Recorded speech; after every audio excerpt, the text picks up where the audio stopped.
మీ పరిశుద్ధమైన పాదములకు వందనాలు స్తోత్రాలు చెల్లిస్తూ ఉన్నాం. మరొక పర్యాయము మీ వాక్యాన్ని వినే భాగ్యాన్ని మీరు మాకు అనుగ్రహించినందుకై మీకు స్తోత్రాలు చెల్లిస్తూ ఉన్నాం. వినబోచున్న ఈ వర్తమానము మా అందరి హృదయాన్ని తాకున్నట్లుగా సహాయం చేయండి. మిమ్మల్ని గూర్చినటువంటి గ్రహింపులో దినదినము మేము ఎదుగుటకు కృపదయ చేయండి ప్రభువా. మీరే కనికరించి సహాయం చేయమని వేడుకుంటూ మా రక్షకుడైన యేసుక్రీస్తు పరిశుద్ధమైన నామంలో ప్రార్థన చేస్తున్నాము తండ్రి, ఆమేన్.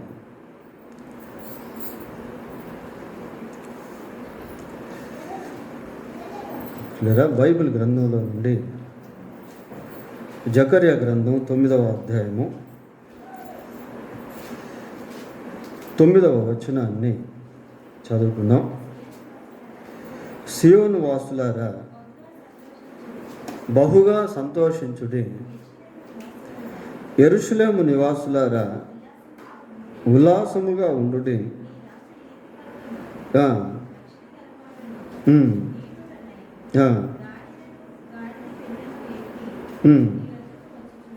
చాలు.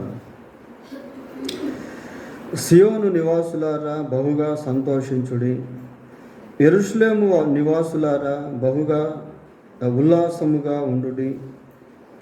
నీ రాజు నీతి పరుడును రక్షణ గలవాడును దీనుడునై గాడిదను గాడిద పిల్లను ఎక్కి నీ వద్దకు వచ్చుచున్నాడు.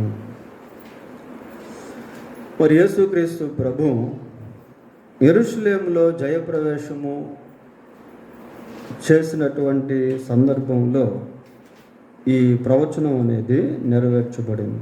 ఉదయకాలమున దీని గురించి మనం చెప్పుకున్నాం. ఈ ఒక్క వచనంలో ప్రభు యొక్క 4 స్వరూపాలు మనకు కనబడుతూ ఉన్నాయి ప్రియులారా. ఈ వచనంలో యేసుక్రీస్తు 4 స్వరూపాలను మనము చూడవచ్చు. మొదటిది ఏంటి అంటే ఆయన రాజుగా కనిపిస్తూ ఉన్నాడు. రెండవదిగా ఆయన నీతిపరుడుగా కనిపిస్తున్నాడు. మూడవది రక్షణ గలవాడుగా, నాలుగవది దీనుడుగా కనిపిస్తూ ఉన్నాడు. 4 images of Jesus Christ are hidden in these words. ఈ వచనంలో 4 యేసుక్రీస్తు యొక్క స్వరూపాలు మనకు కనబడతా ఉన్నాయి. అయితే ఆయన దేని మీద వస్తున్నాడట? గాడిదను గాడిద పిల్లను ఎక్కి నీ వద్దకు వచ్చుచున్నాడు. నీ వద్దకు వచ్చుచున్నాడు. ఈ మాటలు ఎవరితో చెప్పబడ్డాయి అని అంటే ఒక రకంగా ఇశ్రాయేలు ప్రజలతో చెప్పబడ్డాయి. అయితే ఇశ్రాయేలు ప్రజలు యేసుక్రీస్తులో రాజును చూడలేకపోయారు. అది బాధకరం.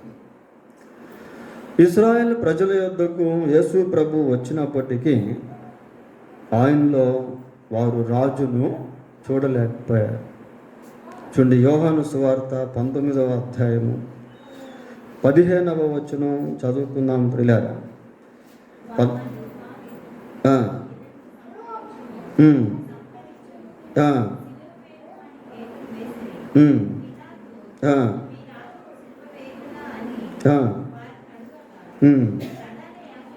ప్రధాన యాజకులు కైసరు తప్ప మాకు వేరొక రాజు లేడనిరి. ప్రియులారా, యేసుక్రీస్తు ప్రభువును గూర్చిన 4 స్వరూపాలు ఈ సిలువ వేయబడినటువంటి సందర్భంలోనే చాలా వరకు మనకు కనబడతాయి. ప్రభువు సిలువ వేయబడుచున్న ఆ సందర్భంలో ఈ 4 విషయాలు మనకు తటస్థిస్తాయి ప్రియులారా. పిలాతు అడుగుతున్నాడు, మీ రాజును సిలువ వేయాలా అని అంటే ప్రధాన యాజకులు అంటున్నారు, మాకు కైసరు తప్ప ఇంకొక రాజు లేడు. ప్రధాన యాజకులు అంటే యూదులు.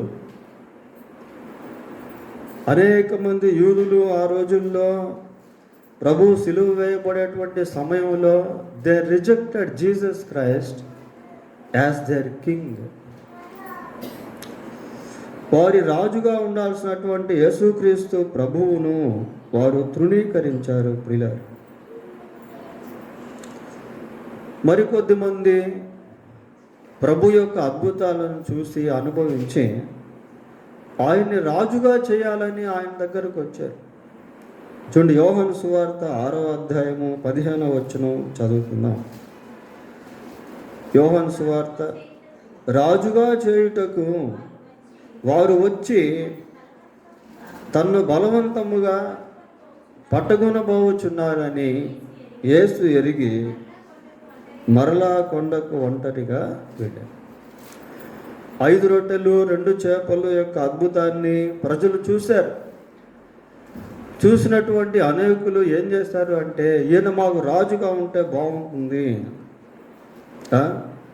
When they saw the physical miracles, భౌతిక సంబంధమైనటువంటి అద్భుతాలను, ఆశ్చర్య కార్యాలను వాళ్ళు చూసి యేసు ప్రభువును బలవంతంగా రాజుగా చేయాలని అనుకుంటున్నారు. ఇలా వీరిలో కూడా అటువంటి సరైన గ్రహింపు అనేది లేదు. యోహాను సువార్త 18వ అధ్యాయము 37వ వచనం ఒకసారి చూడండి. 18వ అధ్యాయం 37. అందుకు పిలాతు, నీవు రాజువా అని ఆయనను అడుగుగా. పిలాతుని గురించి చూస్తున్నాం ప్రియులారా. రోమా అధికారి, రోమియోల అధికారి ప్రభువుని గురించి మాట్లాడుతూ ఆర్ యు కింగ్ అంటున్నాడు. నీవు రాజువా అంటున్నాడు. They were unable to see the king in Jesus image. యేసుక్రీస్తులో వారు రాజును చూడలేకపోయారు ప్రియులారా. ఆయన రాజుగా వచ్చినప్పటికీ రాజుగా ఆయనను అనేక మంది చూడలేకపోయారు. అయితే కొద్దిమంది మాత్రము యేసు ప్రభువును రాజుగా చూశారు. చూడండి, వాళ్ళల్లో జ్ఞానులు మనకు కనబడతారు. మత్తయి సువార్త 2వ అధ్యాయము 2వ వచనం చదువుకుందాం. యూదుల రాజుగా పుట్టినవాడు ఎక్కడనున్నాడు? వైస్ మెన్, వీళ్ళు ఆత్మ సంబంధమైనటువంటి దృష్టితో యేసుక్రీస్తులో రాజును వాళ్ళు చూడగలిగారు ప్రియులారా. ఏమంటే, దేవుణ్ణి మనం ఎప్పుడైతే సరైన విధానంలో గ్రహించగలుగుతామో, అర్థం చేసుకోగలుగుతామో, అక్కడ ప్రభువును మనం ఆరాధించేవారంగా మారుతాం. అక్కడ ప్రభు యొక్క మేలులను మనం అనుభవించేటువంటి వారముగా ఉంటాం. యేసు ప్రభువును వెంబడించినటువంటి శిష్యులు యేసుక్రీస్తులో రాజును చూడగలిగారు. ఆయన వారితో మాట్లాడుతున్నటువంటి సమయంలో, ఆయా సందర్భాల్లో they believe that Jesus who spoke to him is the king. వారితో మాట్లాడుతున్నటువంటి యేసుక్రీస్తు ప్రభు రాజు అని వాళ్ళు నమ్మారు ప్రియులారా. చూడండి, మత్తయి సువార్త 19వ అధ్యాయము 28వ వచనాన్ని చదువుకుందాం. మత్తయి సువార్త 19వ అధ్యాయం 28వ వచనం. యేసు వారితో ఇట్లా, నేను ప్రపంచ పునర్జననమందు మనుష్య కుమారుడు తన మహిమగల సింహాసనము మీద, చాలు ప్రియుల శిష్యులతో ప్రభువు దీని గురించి మాట్లాడాడు. తన మహిమగల సింహాసనం మీద ఆయన ఆసీనుడై ఉంటాడు. Jesus disciples believe what Jesus told them.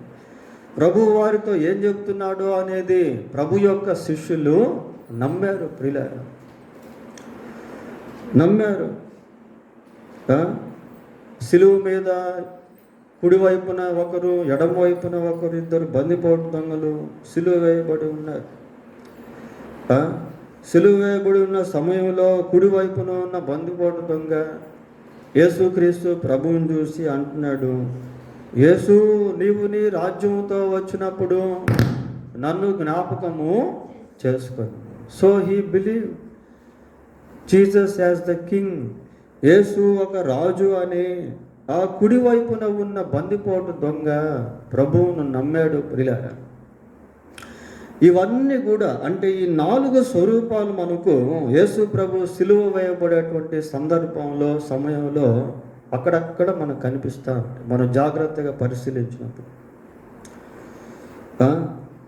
ఈరోజు యేసుక్రీస్తునందు విశ్వాసం ఉంచినటువంటి వాళ్ళందరూ కూడా యేసు ప్రభువును రాజుగా ఖచ్చితంగా నమ్ముతారు. మనం నమ్ముతున్నామా లేదా?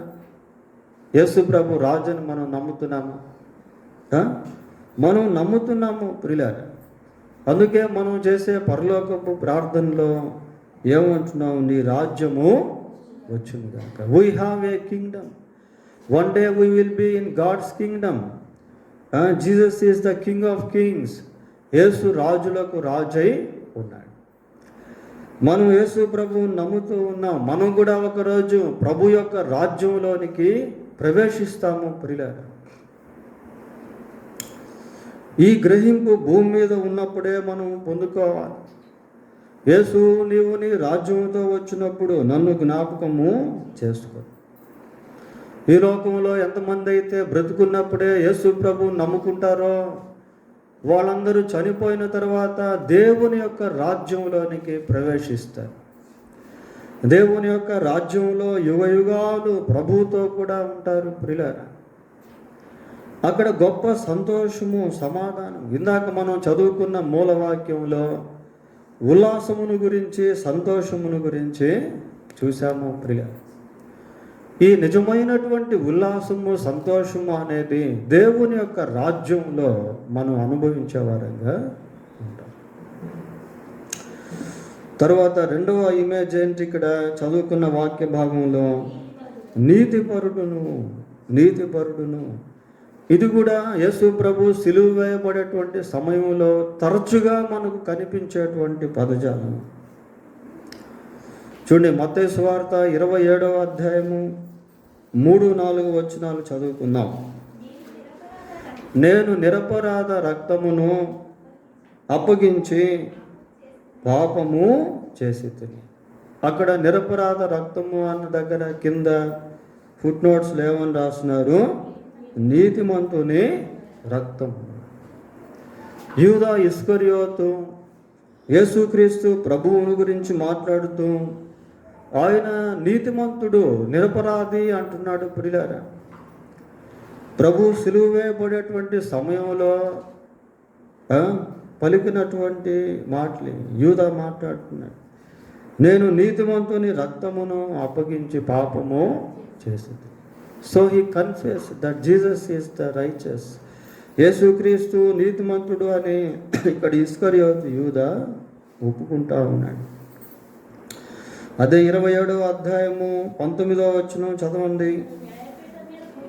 కూర్చొని ఉన్నప్పుడు అతని భార్య, నీవు ఆ నీతిమంతుని జోలికి పోవద్దు. ఇక్కడ పిలాతు భార్య చెప్తా ఉంది ప్రియులారా యేసు ప్రభువుని గురించి. ఏమని చెప్తుంది? నీవు ఆ నీతిమంతుని జోలికి. అంటే ఈమె కూడా యేసుక్రీస్తును ఏమని చెప్తుంది? నీతిమంతుడు అంటుంది. నీతిమంతుడు అని ఒప్పుకుంటా ఉంది ప్రియులారా. 24వ వచనం చదవండి, అదే అధ్యాయం.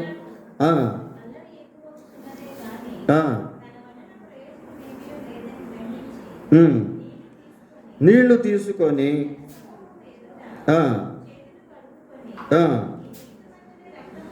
ఈ నీతిమంతుని రక్తమును గూర్చి నేను నిరపరాధి. ప్రియులారా, ఒక రోమన్ అధిపతి రాజు యేసుక్రీస్తు ప్రభువుని గురించి మాట్లాడుతూ ఆయన నీతిమంతుడు అని ఒప్పుకుంటా ఉన్నాడు.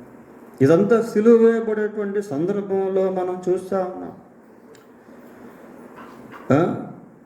ప్రభు సిలువ వేయబడ్డాడు, సిలువలో మరణించాడు ప్రియులారా. ఆ మరణ దృశ్యాన్ని చూసినటువంటి శతాధిపతి, సెంచూరియన్, ఆయన ఏమన్నాడో తెలుసా? చూడండి, లూకా సువార్త 23వ అధ్యాయము 47వ వచనాన్ని చదువుకున్నాం. 23 శతాధిపతి జరిగినది చూచి ఈ మనుష్యుడు నిజముగా నీతిమంతుడై. సెంచూరియన్ ప్రియులారా, శతాధిపతి. వాళ్ళు యూదులు కాదు, వాళ్ళు పిలాతు యూదుడు కాడు. పిలాతు యొక్క భార్య, ప్రియులారా, వీళ్ళంతా కూడా యేసుక్రీస్తు నీతిమంతుడు అని చెప్తా ఉన్నారు. యేసు ప్రభు నీతిమంతుడు, ఆయన నిందారహితుడు, నిష్కల్మషమైనటువంటి వాడు. ప్రభు నీతిమంతుడు గనుక ఆయన సిలువలో కార్చినటువంటి రక్తము మనల్ని నీతిమంతులుగా చేస్తుంది. ప్రియులారా, మనం కేవలం యేసుక్రీస్తు నీతిమంతుడు అని చెప్పుకుంటే సరిపోదు. ఆ నీతిమంతుని యొక్క రక్తమును గురించిన అవగాహన మనం కలిగి ఉండాలి. వీళ్ళంతా ప్రభువును గురించి నీతిమంతుడు అని చెప్పారు. కానీ వీళ్ళల్లో అనేక మందికి యేసుక్రీస్తు రక్తములో ఉన్న మనల్ని నీతిమంతులుగా మార్చే శక్తి తెలియదు. ప్రియులారా, రోమాపత్రిక 5వ అధ్యాయం 9వ వచనం, 5:9. కాబట్టి ఆయన రక్తము వలన ఇప్పుడు నీతిమంతులుగా తీర్చబడి. చూడండి వాక్యం ఎలాగ.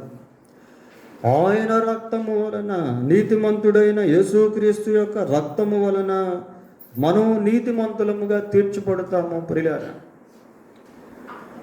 మనం నీతిమంతులముగా తీర్చబడకపోతే నరకమును తప్పించుకోలేము. మనం నీతిమంతులముగా తీర్చబడకపోతే దేవుని యొక్క రాజ్యములోనికి ప్రవేశించలేము. ప్రియులారా, మత్తయి సువార్త 13వ అధ్యాయంలో ఏం చూస్తాము అంటే, నీతిమంతులు తమ తండ్రి రాజ్యములో సూర్యుని వలె తేజరిల్లుదురు అన్నాడు. యేసు ప్రభు యొక్క రక్తము మనల్ని నీతిమంతులుగా మారుస్తుంది. ఎవరైతే యేసుక్రీస్తునందు విశ్వాసం ఉంచుతారో వాళ్ళు క్రీస్తు ప్రభు యొక్క రక్తమును బట్టి నీతిమంతులుగా తీర్చబడతారు. రోమాపత్రిక 3వ అధ్యాయము 26వ వచనాన్ని చదువుకుందాం. క్రీస్తు యేసు రక్తమునందలి విశ్వాసము ద్వారా ఆయనను కరుణాధారముగా బయలుపరచెను. తన నీతిని కనపరచు నిమిత్తము తాను నీతిమంతుడును యేసునందు విశ్వాసము గల వానిని నీతిమంతునిగా తీర్చువాడునై ఉండుటకు ఆయన అలాగూ చేశాడు. దేవుడు నీతిమంతుడు. ప్రియులారా, నీతిమంతుడైన దేవుడు మనలను నీతిమంతులుగా చేయుటకు నీతిమంతుడైన యేసుక్రీస్తు యొక్క రక్తము చిందించవలసి వచ్చింది.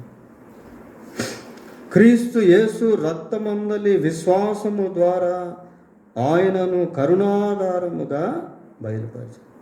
ఏమంటే, యేసుక్రీస్తు సిలువలో కార్చిన అమూల్యమైన రక్తము మనల్ని నీతిమంతులుగా తీరుస్తుంది. యేసు ప్రభు యొక్క రక్తము ద్వారా మనకు పాపక్షమాపణ కలుగుతుంది. యేసు ప్రభు యొక్క రక్తము ద్వారా మనం నీతిమంతులముగా తీర్చబడతాం. నీతిమంతులముగా తీర్చబడిన పిమ్మట దేవుని యొక్క రాజ్యంలోనికి మనము ప్రవేశిస్తాము. ప్రియులారా, ఆయన యెరూషలేము జయప్రవేశ సమయంలో చెప్పబడినటువంటి ఈ ప్రవచనములో ఆయన నీతిని గురించి రాయబడి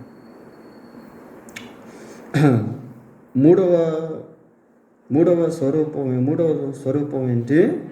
రక్షణ గలవాడు. ఇక్కడ రక్షకుడు అని పేర్కొనబడలేదు, కానీ రక్షణ గలవాడు అని చూస్తున్నాం. ప్రియులారా, అంటే రక్షణ అనేటువంటిది యేసుక్రీస్తులో దాగి ఉంది. యేసుక్రీస్తు ద్వారానే ప్రతి మనిషి కూడా రక్షింపబడాలి. There is no another option to be save except Jesus Christ. యేసుక్రీస్తు తప్ప మనిషి రక్షణ పొందేదానికి ఇక ఏ అవకాశము కూడా లేదు. అపోస్తుల కార్యములు 4వ అధ్యాయం 12వ వచనం చూడండి. 4 మరి ఎవని వలనను రక్షణ కలుగదు, ఈ నామముననే మనము రక్షణ పొందగలం. ఈ నామముననే, ఏ నామము అంటే యేసుక్రీస్తు యొక్క నామము. ప్రియులారా, యేసుక్రీస్తు నామములోనే మనిషికి రక్షణ కలదు. యేసుక్రీస్తు నామంలోనే మనిషికి క్షమాపణ కలదు. యేసుక్రీస్తు నామంలోనే మనిషికి విమోచనం కలదు, విడుదల కలదు. యేసుక్రీస్తు నామములోనే మనిషి దేవుని యొక్క రాజ్యంలోనికి ప్రవేశిస్తాడు. There is no another option to enter God's kingdom. ఇంకా వేరే దేవుని రాజ్యంలో ప్రవేశించేదానికి ఇక వేరే అవకాశం అనేది లేదు. రక్షణ గలవాడుగా యేసు ప్రభు ఇక్కడ కనిపిస్తూ ఉన్నాడు. ప్రియులారా, లూకా సువార్త 2వ అధ్యాయము 29వ వచనం చదువుదాం. 2:29. నాదా ఇప్పుడు పోనెచ్చుచున్నావు, అన్యజనులకు బయలుపరచుటకు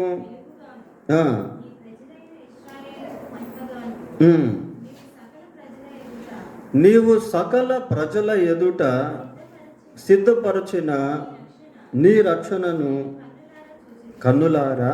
సకల ప్రజల ఎదుట సిద్ధపరిచిన రక్షణ. సకల ప్రజలు అంటే లోకంలో ఉన్న ప్రజలు అందరూ కూడా ప్రియులారా, ఏ భేదం లేదు. అందరూ ఏ భాష మాట్లాడే వాళ్ళైనా, ఏ జాతికి సంబంధించిన వాళ్ళైనా, ఏ దేశానికి సంబంధించిన వాళ్ళైనా, ప్రపంచంలో ఉన్న ప్రజలందరి కొరకు సిద్ధపరచబడిన రక్షణ. సిద్ధపరచబడిన రక్షణ ప్రియులారా. రక్షణ గలవాడై, రక్షణ అనేటువంటిది యేసుక్రీస్తు ప్రభువులో నుండి వచ్చింది. యేసుక్రీస్తు ప్రభువులో నుండి ఈ రక్షణ అనేటువంటిది వచ్చింది ప్రియులారా. అందుకే అక్కడ మనము దాన్ని చూస్తాము. ప్రకటన గ్రంథం 7వ అధ్యాయం 10వ వచనం చూడండి. సింహాసనాసీనుడైన మా దేవునికిని గొర్రె పిల్లకును మా రక్షణకై స్తోత్రమని. ప్రియులారా, ఇక్కడ పర్టిక్యులర్గా ఈ పదం వాడారు. దేవుణ్ణి స్తుతించే సందర్భంలో రకరకాల పదాలు అనేవి బైబిల్లో ఉపయోగించబడ్డాయి. ఆయన మహిమను బట్టి ఆయన స్తుతించడం, ఆయన ఘనతను బట్టి ఆయన స్తుతించడం, ఆయన గుణ లక్షణాలను బట్టి ఆయన స్తుతించడం. ఈ బైబిల్లో మనం అక్కడక్కడ చదువుతూ ఉంటాం. కానీ ఇక్కడ మాత్రం ప్రత్యేకంగా దేన్ని బట్టి వాళ్ళు స్తుతిస్తున్నారు? రక్షణను బట్టి స్తుతిస్తున్నారు ప్రియులారా. రక్షణ కొరకై దేవుణ్ణి స్తుతిస్తారు. వీళ్ళంతా ఎవరు అంటే విమోచింపబడిన వాళ్ళు. వీళ్ళంతా యేసుక్రీస్తు రక్తంలో కడగబడినటువంటి వాళ్ళు. వీరంతా యేసు ప్రభువును భూమి మీద ఉన్నప్పుడు నమ్ముకున్నటువంటి వాళ్ళు ప్రియులారా. నిత్యత్వంలో కూడా రక్షణను జ్ఞాపకం చేసుకుంటూ ప్రభువును స్తుతించేటువంటి వారిగా ఉన్నారు. రక్షణ గలవాడు యేసు ప్రభు, రక్షణ ఇచ్చేటువంటి వాడు. యేసు ప్రభునందు విశ్వాసం ఉంచినటువంటి వాళ్ళు రక్షింపబడతారు ప్రియులారా. మార్కు సువార్త 16వ అధ్యాయము, మార్కు సువార్త 16వ అధ్యాయం 15-16 వచనాలు చూడండి. మరియు మీరు సర్వలోకమునకు వెళ్ళి సర్వ సృష్టికి సువార్తను ప్రకటించండి. నమ్మి బాప్తీసం పొందినవాడు రక్షింపబడును, నమ్మని వానికి శిక్ష విధింపబడు. మీరు సర్వలోకమునకు వెళ్ళి సర్వ సృష్టికి సువార్తను ప్రకటించండి. సువార్త అంటే యేసుక్రీస్తు మన పాపముల కొరకు మరణించి సమాధి చేయబడి సజీవుడై 3వ రోజు తిరిగి లేచాడు ప్రియులారా. అదే సువార్త సారాంశం. ఈ సువార్తను ఎవరైతే నమ్మి బాప్తీసం తీసుకుంటారో వాళ్ళంతా ఏం పొందుకుంటారట? రక్షణ పొందుకుంటారు. నమ్మి బాప్తీసం పొందిన వాడు రక్షింపబడును, నమ్మని వానికి శిక్ష విధింపబడు. ప్రియులారా, దేవుడు ఏది కూడా దాచకుండా మానవాళికి స్పష్టంగా బయలుపరిచాడు. అయ్యా, నీవు నమ్మితే రక్షింపబడతావు, నమ్మకపోతే శిక్ష విధించబడుతుంది. ఎక్కడ బైబిల్లో ఏది దేవుడు దాచలేదు ప్రియులారా. మానవుని మేలు కొరకు దేవుడు సమస్తాన్ని చూపించి చేసి అందుబాటులో ఉంచాడు. ఇదిగో నీ ఎదుట ఆశీర్వాదమును శాపమును ఉంచుతా ఉన్నాయి. అయితే నీవు ఆశీర్వాదాన్ని కోరుకో. దుష్టుడు మరణం నందుట నాకు ఏమాత్రము సంతోషము కాదు. అతడు తన ప్రవర్తనను దిద్దుకొని బ్రతుకుటయే నాకు సంతోషం. అంతకంటే ఇంకేం చెప్తాడు దేవుడు? చెప్పండి. అవిధేయులైన వారి కొరకు దినమంతా నా చేతులు చాచి ఉన్నాయి. ప్రయాసపడి భారం మోసుకొంచున్న సమస్త జనులారా, నా యొద్దకు రండి, నేను మీకు విశ్రాంతిని ఇస్తాను. ప్రియులారా, దేవుడు ఎంతో ప్రేమతో మానవులతో మాట్లాడుతూ ఉన్నాడు. నమ్మితే ఏం జరుగుతుందో, నమ్మకపోతే ఏం జరుగుతుందో అనేది ముందుగానే బైబిల్లో దేవుడు నిర్ధారించి రాయించాడు. ప్రియులారా, ఇక అవకాశం మందే. మనమే దాన్ని ఎన్నుకోవాలి. మనమే దాని కోరిక ఎవరికి వాళ్ళే వారి ఆత్మ విషయంలో రక్షణ పొందుకోవాలి. తల్లిదండ్రులు మారు మనసు పొందితే పిల్లలు శిక్షను తప్పించుకోలేరు. ప్రియులారా, పిల్లలు మారు మనసు పొందితే తల్లిదండ్రులు శిక్షను తప్పించుకోలేరు. భర్త మారాడు కదా, భార్య రక్షణ పొందుతా, అది లేదు. ఎవరి రక్షణ వాళ్ళదే, ఎవరి ఆత్మ వాళ్ళదే. దేవుడు రక్షణ అనేది అందరికి ఇచ్చాడు, కానీ దాన్ని పొందుకునేటువంటి వారే అనుభవిస్తారు. పోతే 4వ స్వరూపం చూద్దాం. దీనుడై వచ్చాడు. ప్రియులారా, యేసుక్రీస్తు ప్రభువు ఇవన్నీ మనం సిలువ సందర్భంలోనే చూస్తూ ఉన్నాం. ఈ 4 ఇమేజెస్ కూడా సిలువ సమయంలోనే మనకు చాలా వరకు కనబడతాయి. యేసు ప్రభు యొక్క జన్మ, జీవితము, మరణము ఇవన్నీ కూడా చాలా దీనంగా కనిపిస్తాయి. ప్రియులారా, చాలా సామాన్యమైనటువంటివిగా కనిపిస్తాయి. చూడండి, లూకా సువార్త 2వ అధ్యాయము 8వ వచనం చదువుదాం. 2:8. అమ్మ ఒక్క నిమిషం, అది కాదు, 2:7 చదువు. 2:7. కుమారుని కని వారికి సత్రములో స్థలము లేనందున ఆయనను పశువుల తొట్టిలో.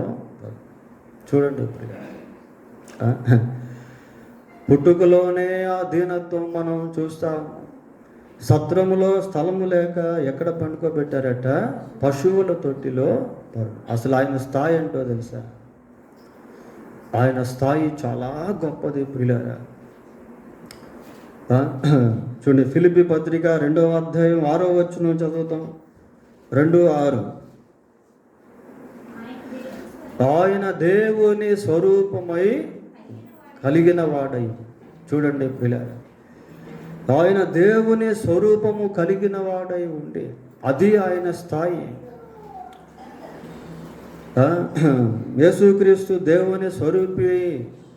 ఆయన సర్వ సృష్టికి ఆది సంభూతుడిగా ఉన్నటువంటి వాడు. ఆయన సర్వాధికారి అయినటువంటి దేవుడు. ఆయన దేవుని స్వరూపి అయి ఉండి దాసుని స్వరూపాన్ని ధరించుకున్నాడు. 8వ వచనం చదవండి, ఫిలిప్పీ 2:8. మరియు ఆయన ఆకారమందు మనుష్యునిగా కనబడి మరణము పొందునంతగా, అనగా సిలువ మరణము పొందునంతగా విధేయత చూపిన వాడై తన్ను తాను తగ్గించుకుని. దీనుడు అంటే అదే. ఇవన్నీ సిలువ సమయంలో మనం గమనిస్తాం ఉన్నాం. సిలువ వేయబడినంతగా తన్ను తాను తగ్గించుకున్నాడు. పిల్లలు, దేవుని స్వరూపి అయినటువంటి వాడు దీనుడిగా మారిపోయాడు. తను తాను రిక్తుడిగా చేసుకున్నాడు. తను తాను తగ్గించుకున్నాడు. దాసుని స్వరూపాన్ని ధరించుకున్నాడు. ఆయన పుట్టుక సమయంలో సత్రంలో స్థలము లేనందున పశువుల తొట్టిలో ఆయన్ని పరుకున్నాడు. సామాన్యమైనటువంటి జీవితాన్ని యేసుక్రీస్తు ప్రభు జీవించాడు. ఆయన నజరేతుకు వచ్చినప్పుడు ప్రజలు ఆయన చూసి అన్నారు, ఈయనకింత జ్ఞానము ఎక్కడి నుండి? ఈయన వడ్లవాని కుమారుడు కాదా? ఈయన తల్లి పేరు మరియ కాదా? ఈయన సహోదరులు వీళ్ళు కాదా? సహోదరులు వీళ్ళు కాదా? అంత సామాన్య శైలిలో యేసు ప్రభు జీవించాడు. ప్రియులారా, యెషయా గ్రంథం 53వ అధ్యాయము 7వ వచనం చదువుకున్నాం. అతడు దౌర్జన్యము నందెను, బాధపడెను, నోరు తెరవలేదు. వదకు తేబడు గొర్రె పిల్లయు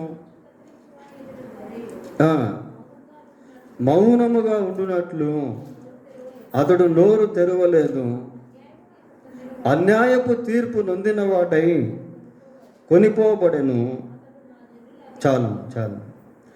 అతడు దౌర్జన్యము నొందెను, బాధింపబడినను నోరు తెరవలేదు.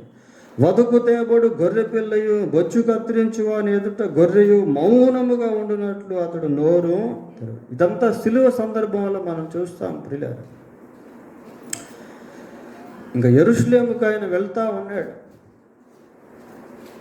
వెళ్తూ ఉన్నటువంటి సమయంలో, ఆ జయప్రవేశ సమయంలో జకర్యా రాసినటువంటి ప్రాఫెసీ, ప్రవచనము, దాని నెరవేర్పు ఇక్కడ మనము చదువుకుంటాం. కనుక ఈ వచనంలో యేసు ప్రభు 4 విధాలుగా మనకు కనబడుతుంది. ఒకటి రాజుగా,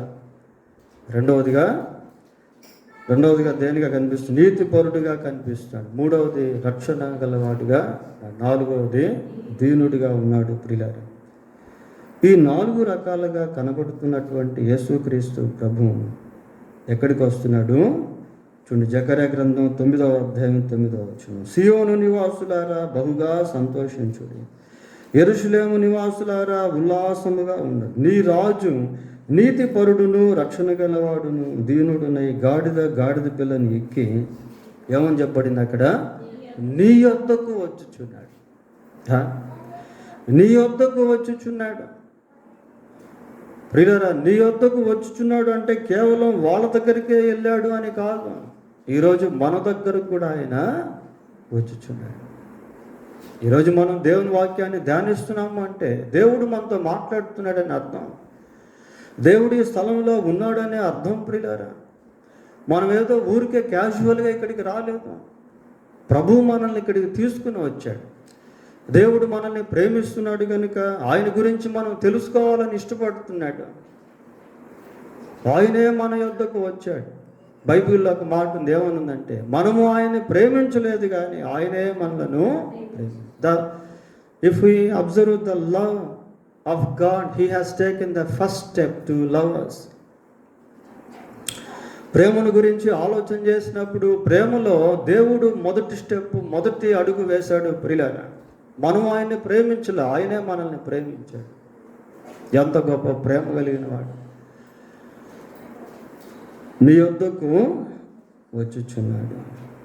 ఆయన మన యొద్దకు వచ్చాడు. ప్రియులారా, మనం ఇందాక చూసాం, ఇది ఇక్కడ కనిపించేటువంటి యెరూషలేము, సియోను, ఈ 2 పదాలు కూడా మరి ఇశ్రాయేల్ ప్రజలకు సంబంధించినటువంటి పదాలుగా బైబిల్లో మనం చూస్తాం. కొన్ని సందర్భాల్లో కేవలం యేసుక్రీస్తు ఇశ్రాయేల్ ప్రజలకేనా అంటే కాదు, ఆయన సమస్త మానవాళి కొరకు వచ్చాడు. ఆదికాండం 22వ అధ్యాయము 18వ వచనం చూడండి. మరియు నీవు నా మాట వినినందున భూలోకములోని జనములన్నీ నీ సంతానము వలన ఆశీర్వదింపబడు. ప్రియులారా, ఈ వచనం చాలా ప్రాముఖ్యమైనది. భూలోకంలోని జనములన్నీ నీ సంతానం అంటే ఇస్సాకు కాదు, అక్కడ యేసుక్రీస్తుని గురించి చెప్పబడిన మాట అది. దాన్ని గలతీలో పౌలు మాట్లాడతాడు. నీ సంతానము అన్న పేరు సింగులర్ వర్డ్లో రాశారు, అది యేసుక్రీస్తుని గురించి. గలతీ పత్రిక 4వ అధ్యాయంలో మనం దాన్ని చూస్తాం. యేసుక్రీస్తు వలన భూలోకములోని సమస్త జనము ఆశీర్వదింపబడు. అంటే ఇది కేవలం యూదులకని కాదు, కానీ అందరికీ వర్తించేటువంటిది ప్రియులారా, అందరికీ వర్తించేటువంటిది. సరే, ఈ జకర్యా గ్రంథం 9వ అధ్యాయం 9వ వచనంలో 2 పదాలు మనకు కనబడుతున్నాయి. ఏంటి అంటే, బహుగా సంతోషించండి, ఉల్లాసముగా ఉండండి. సియోను నివాసులారా బహుగా సంతోషించండి, యెరూషలేము నివాసులారా ఉల్లాసముగా ఉండండి. ప్రియులారా, ప్రతి మనిషి కూడా ఎప్పుడు సంతోషించేవాడిగా ఉండాలనే కోరుకుంటాడు. అవునా కదా? లోకంలో బ్రతుకుతున్న ప్రజలందరూ కూడా ఎప్పుడు ఏం ఆలోచిస్తారు? సంతోషంగా ఉండాలని కోరుకుంటారు, ఎప్పుడు ఆనందంగా ఉండాలని కోరుకుంటారు. ప్రియులారా, ఎందుకు అలా కోరుకుంటారు అంటే, ఎప్పుడు ఆనందంగా ఉండరు కాబట్టి, ఎప్పుడు సంతోషంగా ఉండరు కాబట్టి. ఏదో కొన్ని సమయాల్లో, కొన్ని సందర్భాల్లో మనం సంతోషించే వారంగా ఉంటాం. But we can't always be happy. మనం ఎప్పుడు సంతోషంగా ఉండలేము. ఏదో ఒక శ్రమ, ఏదో ఒక రోగం, ఏదో ఒక కష్టం, ఏదో ఒక నింద, ఏదో ఒక అప్పులు, ఏదో ఒక ఆర్థిక ఇబ్బందులు, నిరుద్యోగ సమస్యలు, ఏదో ఒక ప్రకృతి వైపరీత్యాలు. ప్రియులారా, మనం ఎల్లప్పుడూ సంతోషించేటువంటి ఆ ప్రదేశం ఏంటి అంటే పరలోకం. అక్కడ మరణం ఉండదు, అక్కడ కష్టం అనేది ఉండదు, అక్కడ శ్రమ అనేది ఉండదు, అక్కడ వ్యాధి అనేది ఉండదు, అక్కడ బాధ అనేది ఉండదు, అక్కడ వేదన అనేది ఉండదు, అక్కడ సైతాను కూడా ఉండడు. ఇప్పుడు ఆయన మన దగ్గరికి వచ్చాడు, మనం ఆయన దగ్గరికి వెళ్ళాలి. ఈ సియోను అనేటువంటి పదాన్ని గుర్తుపెట్టుకొని ఒకసారి యెషయా గ్రంథం 35వ అధ్యాయానికి వెళ్దాం ప్రియులారా. ఈ ఉల్లాసము, సంతోషము, ఆనందము, ఈ పదాలను మనం గుర్తుపెట్టుకొని యెషయా గ్రంథం 35వ అధ్యాయం 9వ వచనం చదువుదాం. అక్కడ సింహం ఉండదు, క్రూర జంతువు,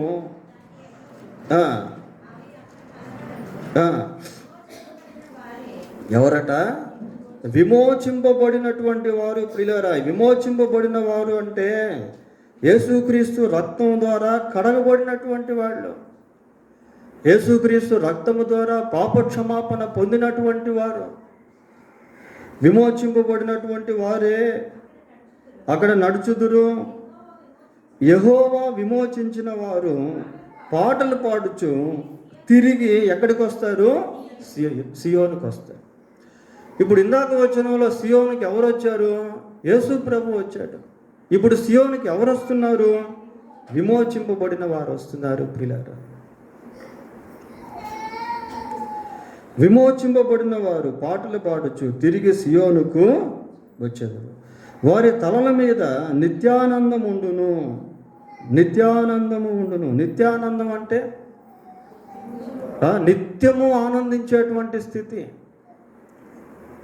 నేను ఇందాక మీకు చెప్పాను కదా, పరలోకంలో ఎప్పుడూ సంతోషమే, ఆనందమే. పరలోకంలోనికి అడుగుపెట్టినటువంటి వ్యక్తి మళ్ళీ భూమి మీదకి వెళ్ళమంటే వెళ్ళరు ప్రియులారా, రమ్మంటే రారు. అట్లాగుంటుంది పరలోకం. ఆ పరలోకంలో ఉండేటువంటి సంతోషము, సమాధానము ఇంత అని మనం చెప్పలేం. We can't measure that happiness, we can't describe that happiness. దాన్ని మనం వర్ణించలేం ప్రియులారా. ఆ సంతోషం ఇలాగుంటుంది, అలాగుంటుంది అని మనం దేంతో కూడా దాన్ని కంపేర్ చేయలేం, పోల్చలేం. అంత గొప్ప సంతోషం.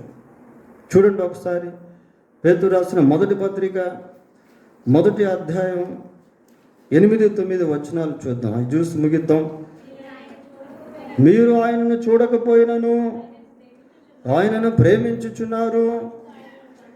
ఇప్పుడు ఆయనను కనులారా చూడకయే విశ్వసించుచు మీ విశ్వాసమునకు ఫలమును అనగా ఆత్మరక్షణను పొందొచ్చు. ఆత్మరక్షణను పొందొచ్చు. యేసుక్రీస్తునందు విశ్వాసం ఉంచినటువంటి వారు ఏం పొందుకుంటారు? ఆత్మరక్షణ పొందుకుంటారు. ఆత్మకు రక్షణ దొరుకుతుంది ప్రియులారా.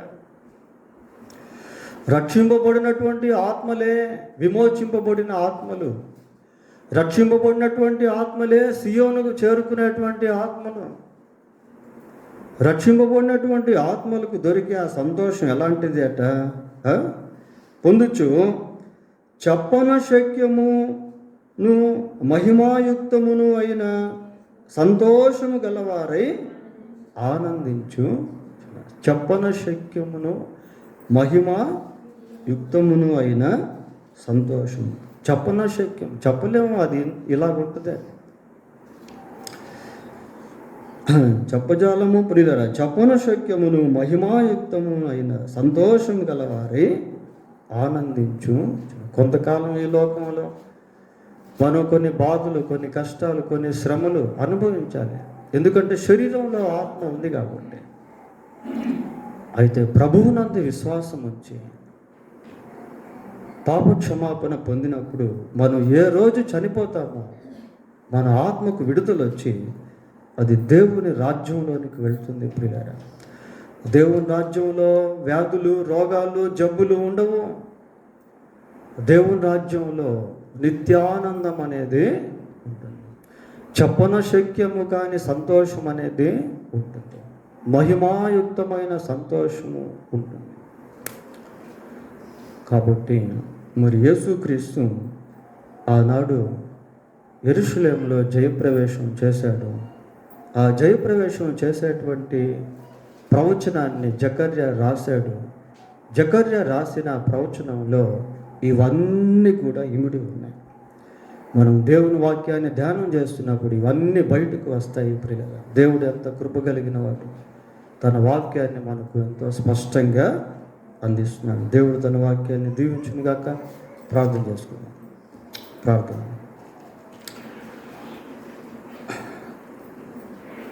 ఒక నిమిషం అందరూ ప్రార్థన చేసుకోండి. ప్రభా, నాకును ఆ పరలోక రాజ్యాన్ని ఇవ్వండి ప్రభా అని అడగండి ప్రియులారా. నీకు కూడా దేవుని రాజ్యంలో స్థానం ఉంది. నీ కొరకు కూడా యేసు ప్రభు సిలువలో ప్రాణం పెట్టాడు. నీవు ఆయన నమ్మితే నీ ఆత్మకు రక్షణ కలుగుతుంది, నీకు పాపక్షమాపణ కలుగుతుంది, నువ్వు దేవుని రాజ్యంలో ప్రవేశిస్తావు. ఆయన మనల్ని సియోనుకు తీసుకుని వెళ్ళేదానికి ఆయన సియోనుకు వచ్చాడు ప్రియులారా. ఈ స్థలానికి దేవుడు ఎందుకు వస్తున్నాడు అంటే తన స్థలానికి మనల్ని తీసుకుని వెళ్ళాలని వస్తున్నాడు. ఈ రాత్రి దేవుడు ఎందుకు మనతో మాట్లాడుతున్నాడు అంటే ఆయన ఉండేటువంటి రాజ్యంలో మనం కూడా ఉండాలని దేవుడు కోరుకుంటున్నాడు. ప్రార్థన చేసుకుందాం. పరిశుద్ధుడైన మా తండ్రి, ప్రేమ కలిగిన మా ప్రభువా, ఎంత మంచి దేవుడవు నాయనా. భూమి మీద సజీవంగా ఉన్నప్పుడే మీరు మాతో ఎంతో స్పష్టంగా మీ వాక్యం ద్వారా మాట్లాడుతున్నావు నాయన. ఈ స్థలంలోకి అడుగుపెట్టిన ప్రతి వ్యక్తి సియోనులో కనిపించినట్లుగా సహాయం చేయండి ప్రభువా. ఏ నామములో రక్షణ పొందలేము, ఈ నామము వల్లనే మనకు రక్షణ కలుగును అని మీ వాక్యం సెలవిస్తాం.